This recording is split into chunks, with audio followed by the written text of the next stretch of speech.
ಹೋರಾಟನ ನಮ್ಮ ರೈತ ಸಂಘದ ಎಲ್ಲ ನನ್ನ ಯುವಕ ಮಿತ್ರರು ಇರ್ಬೋದು, ನನ್ನ ಆತ್ಮೀಯ ಎಲ್ಲ ರೈತ ಬಂಧುಗಳು ಇರ್ಬೋದು, ಪೂಜ್ಯರು ಇರ್ಬೋದು, ಎಲ್ಲರ ನೇತೃತ್ವದಾಗ ಹಮ್ಮಿಕೊಂಡಾಗ ಏನೈತಂದ್ರೆ ಇದು ನ್ಯಾಯಯುತವಾದಂಥ ಹೋರಾಟ.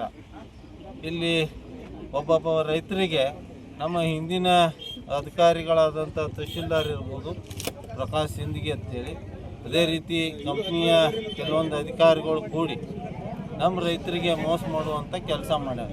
ಒಬ್ಬರಿಗೆ 14 ಲಕ್ಷ ಕೊಟ್ಟರೆ, ಒಬ್ಬರಿಗೆ 25 ಕೊಟ್ಟರೆ, ಒಬ್ಬರಿಗೆ 28. ಆದರೆ ಕಂಪ್ನಿ ಇದ್ರ ಪ್ರಕಾರ ಕೊಡಬೇಕಾದಂಥ ದುಡ್ಡು ಏನಂದ್ರೆ 30 ಲಕ್ಷ ರೂಪಾಯಿ ನಿಗದಿ ಆದಂಥ.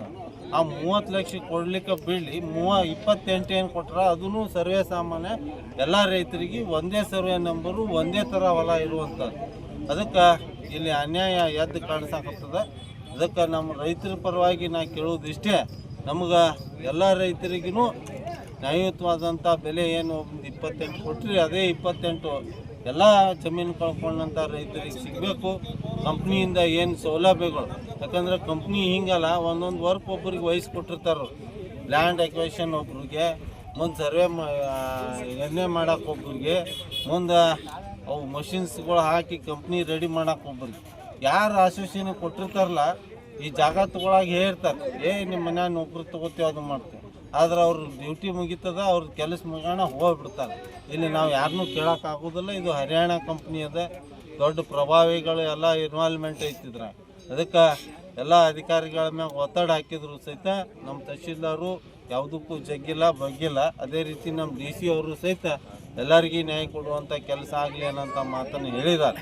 ಅದ್ರ ಜೊತೆ ಇವತ್ತು ಈ ಕ್ಷೇತ್ರದ MLA ಇರೋದ್ರಿಂದ ನನ್ನ ಕರ್ತವ್ಯ ಅದು ನಮ್ಮ ರೈತರಿಗೆ ಅನ್ಯಾಯ ಆಗಲಾರ್ದಂಗೆ ನೋಡುವಂಥದ್ದು. ಅದಕ್ಕೆ ನಾನಾದರೂ ಸಹಿತ ಇವತ್ತು ನಮ್ಮ ರೈತರ ಪರವಾಗಿ ಇರ್ತೀನಿ.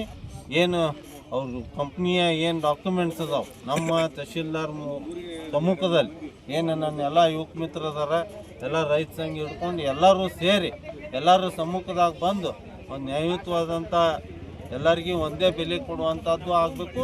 ಅದು ಏನು ಡಾಕ್ಯುಮೆಂಟ್ಸ್ ಅದಾವೆ ಕ್ಲೀನಾಗೆ ಮಾಡಿಕೊಂಡು ಬಗೆಹರಿಸುವಂಥ ಕೆಲಸ ಆಗುತ್ತಾನೆ. ಕೆಲಸ ಮಾಡೋಕೆ ಕೊಡೋದಿಲ್ಲ, ಬಂದ್ ಮಾಡ್ತೀವಿ ಅನ್ನೋಂಥ ದೃಢ ನಿರ್ಧಾರ ನಮ್ಮ ರೈತ ಮಿತ್ರರು ಮಾಡ್ಯಾರ. ಅದಕ್ಕೆ ನನ್ನ ಸಹಕಾರ ಅದ, ನಾನು ಅವ್ರ ಜೊತೆ ಇರ್ತೀನಿ ಅನ್ನೋಂಥ ಮಾತನ್ನು ಇಲ್ಲಿ ಹೇಳಿಕ್ಕೆ ಬಯಸ್ತೀನಿ. ಯಾವುದೇ ಅಧಿಕಾರಿಗಳಿಂದ ಹಿಂದೆ ತಹಶೀಲ್ದಾರ್ದಿಂದ ದಬಾವ್ ಹಾಕಿಸಿ ಇವರಿಗೆ ಅನ್ಯಾಯ ಮಾಡ್ಯಾರ. ಮತ್ತು ಈಗ ಪೊಲೀಸ್ DC ನಮ್ಮ ಈಗಿದ್ದ ತಹಶೀಲ್ದಾರ್ ಹಚ್ಕೊಂಡಿಲ್ಲ, ಪೊಲೀಸ್ ಇಲಾಖೆಗೆ ಹೋಗ್ಯಾರ. ಆಲ್ರೆಡಿ DC ಅವರು SP ಅವ್ರಿಗೆ ಮಾತಾಡಿನೂ ಹೇಳ್ಯಾರ.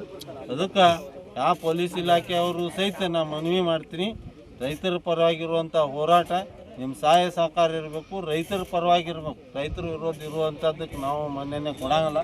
ಯಾಕಂದ್ರೆ ನಾನೇ ಒಬ್ಬ ಶಾಸಕನಾಗಿ ಇಲ್ಲಿ ಇರೋದ್ರಿಂದ ಇಲ್ಲಿ ಏನಾದ್ರೆ ಅನ್ಯಾಯ ನಡೀತಂದ್ರೆ ನಾಳೆ ನಾವು ವಿಧಾನಸೌಧದೊಳಗೆ ಕ್ವಶನ್ ಮಾಡಬೇಕಾಗ್ತದೆ. ಅವಾಗ ಯಾರು ಅಧಿಕಾರಿಗಳು ತಪ್ಪು ಮಾಡ್ತಾರೋ ಅವರು ಕ್ರಮ ಜರುಗಿಸುವಂಥ ಕೆಲಸ ನಾವು ಪ್ರಾಮಾಣಿಕವಾಗಿ ಮಾಡ್ತೀನಿ ಅಂತೇಳಿ, ಏನು ನನ್ನ ರೈತ ಮಿತ್ರರು 11 ದಿವಸ ಪರ್ಯಂತ ಇಲ್ಲಿ ಬಿಸಿಲಾಗ ಕೂತಾರೆ. ನೀವು ಕೆಲಸ ಮಾಡಕ್ಕೆ ಕೊಟ್ರೆ ಅವ್ರು ನೀವು ಸನಿಯಕ್ಕೆ ಬರೋಂಗಲ್ಲ. ಏನೂ ಕೆಲಸ ಮಾಡಕ್ಕೆ ಕೊಡಬೇಡ್ರಿ, ಅವ್ರು ಬಂದಿಂದ ಹೇಳುವಂಥ ಕೆಲಸ ಆಗಲಿ. ಏನು ನನ್ನ ರೈತರಂದ್ರೆ ನಾವು ಎಲ್ಲ ಅಣ್ತಂಬ್ರಿದ್ದಂಗೆ ಯಾರಿಗೂ ಅನ್ಯಾಯ ಆಗ್ಲಾರ್ದಂಗೆ ನೋಡ್ಕೊಳ್ಳುವಂಥ ಕೆಲಸ ನಾವು ಮಾಡ್ತೀವಿ ಅಂತ ಹೇಳಿ